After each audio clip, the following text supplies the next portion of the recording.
Will Victor Wembanyama finally get some help on the San Antonio Spurs? Can the Detroit Pistons build with their young core? And can the Wizards fix their payroll and offload their stars? These are the questions I've got on my mind. This is NBA Casuals this week.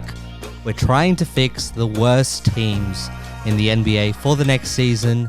Just as the playoffs are around the corner, it's Cancun time for others. All right, let's get into it. Usually we have a debate. We go casual versus expert, me versus Jono, mane or mano. I've got to go solo here, boys. All right, let's get into it. How do we fix the San Antonio Spurs? You're looking at the last seed in the Western Conference, and I know it's packed, but that's no excuse. That's no excuse. I know it's meant to be a rebuilding year, but we have to give them, as I always say, a taste of the criticism that a man like Wemby is going to have. He's going to have a lot of it come his way in probably 4 or 5 years to come, and then you'll start to catch on who really appreciates him.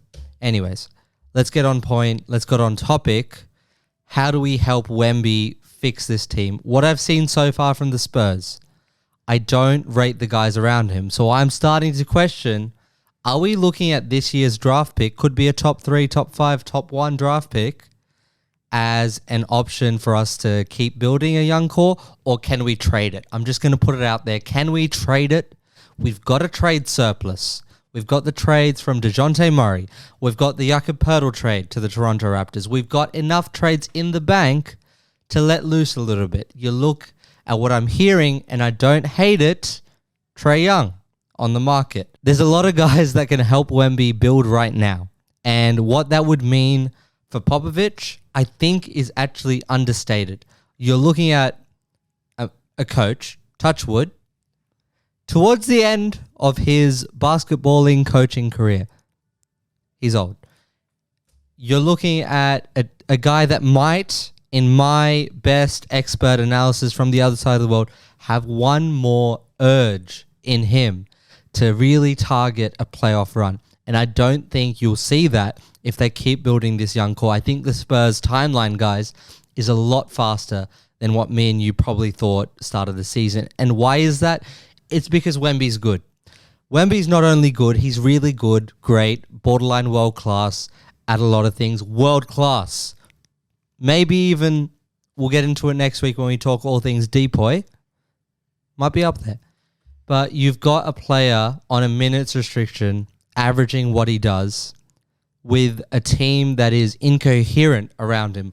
Why are they the last seed if Wemby's so good? You might have on your mind right now. Everything around him is not working, and that's why I'm happy to let go. There are a few players that maybe have some potential on other teams, but I don't see it with a lot of these guys. That's why I think trades, free agency is the way to go for the San Antonio Spurs this offseason. Now, there is one caveat to this, and if Jono or Matt was here with me right now, they'd probably say it.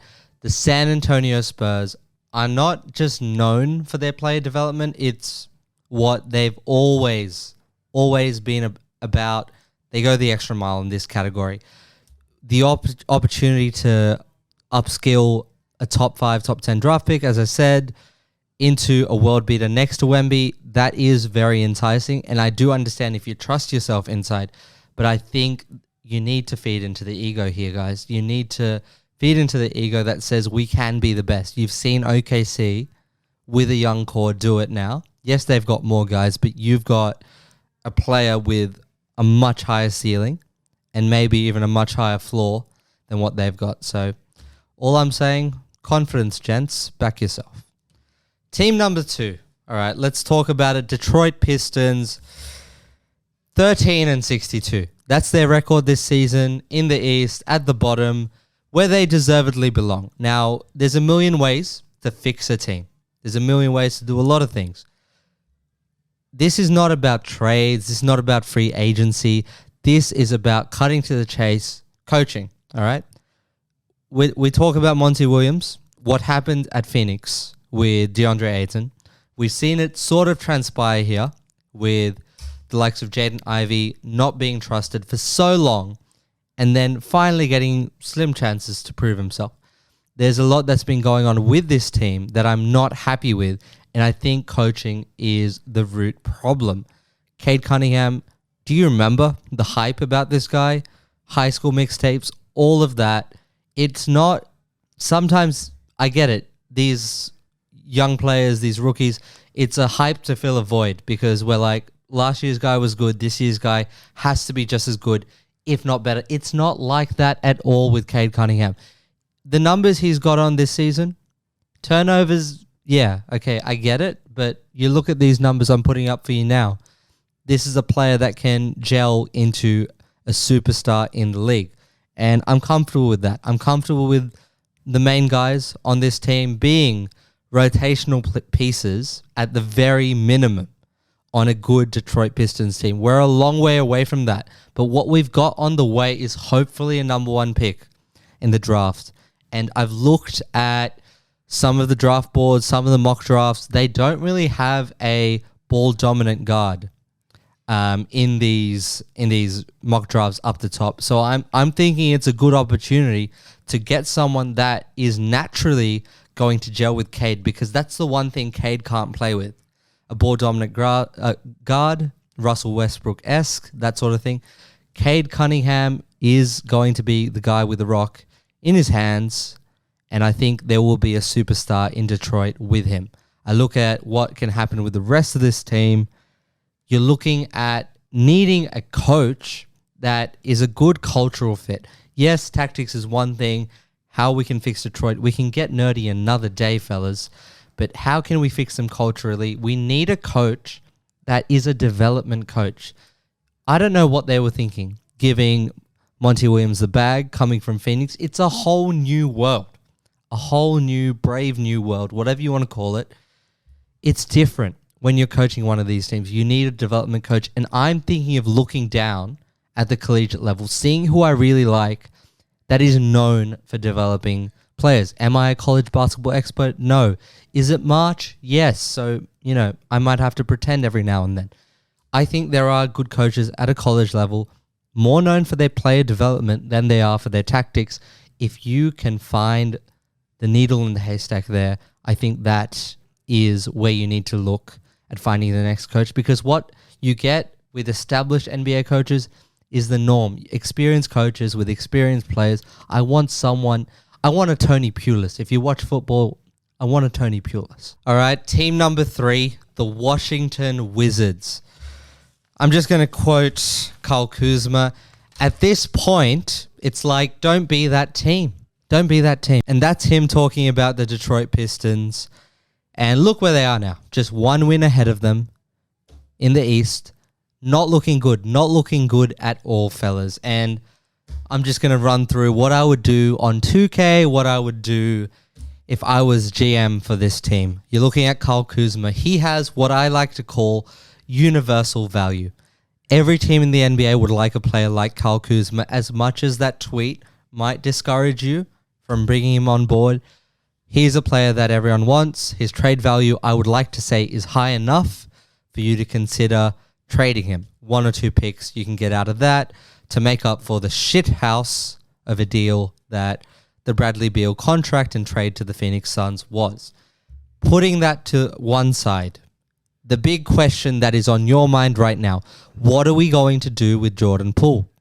And I'm going to keep him, fellas. I'm going to keep him. Why? Because there is no physical deficiency that has led to him playing the way he is right now. What you're looking at is a mentally weak player. And yes, that is something that we can criticize with NBA basketballers. And I probably went a little bit too far calling him mentally weak. We don't know these guys, all of that. But when I look at this player, 18 months ago, one of the best players in the NBA, one major incident is largely regarded as the reason why he's in this position. What is the narrative around him? I think we can fix him, fellas. I sound like a heartbroken girl with a private Twitter account, but I think we can fix him. I think there is enough there, and there will always be enough there for us to fix him. Does he love the game? These are questions that outsiders have, okay? I think if you're on the inside, you can reinvigorate, resurrect that feeling of what he was at Golden State. And that might just be being an excellent role player, being an excellent sixth man of the year.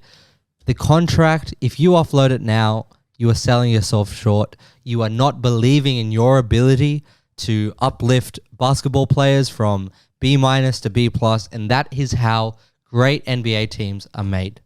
How do you round off this team? You get in free agents that are culture, guys. What does that mean?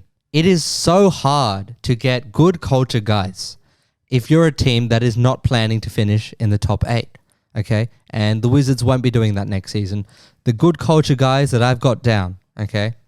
Marcus Smart was excellent for the Memphis Grizzlies this season in terms of being that guy. It's been a rough year for them without Ja Morant, and you look at the flip side of what a bad free agent signing can be, and I think that was D-Rose by the Memphis Grizzlies as well. I want someone who can play tangible minutes and contribute to the culture. That is a good veteran, and I think you have that in Carl Anderson. I look at this class, there's a few guys who are bad culture fits, not naming names, James Harden, but there are a few players in their 30s, mid-30s, late 30s. I'm a long way away from that, but there are a few guys like Carl Anderson that I think you can target and bring on board as part of this. And that would also mean, hopefully, and this is one of the players that I love and also has a universal value, Tyus Jones. Keeping him this offseason means Jordan Poole can play his game without restraint. Okay? No seatbelts, no safety locks, no child seats, no prams. He can just go out and do his shit because there is Mr. Reliable behind him, in front of him. Pause. Wherever you need him to be, Tyus Jones, one of the most underrated point guards in the NBA last season. I don't know if we feel that way anymore, but anyways, I love Tyus Jones. That's it from NBA Casuals. Usually we have a guest. Usually there's a bit of tango, a bit of back and forth, but today it got a bit intimate. There wasn't much legacy talk, and that's all you'll get from mainstream media.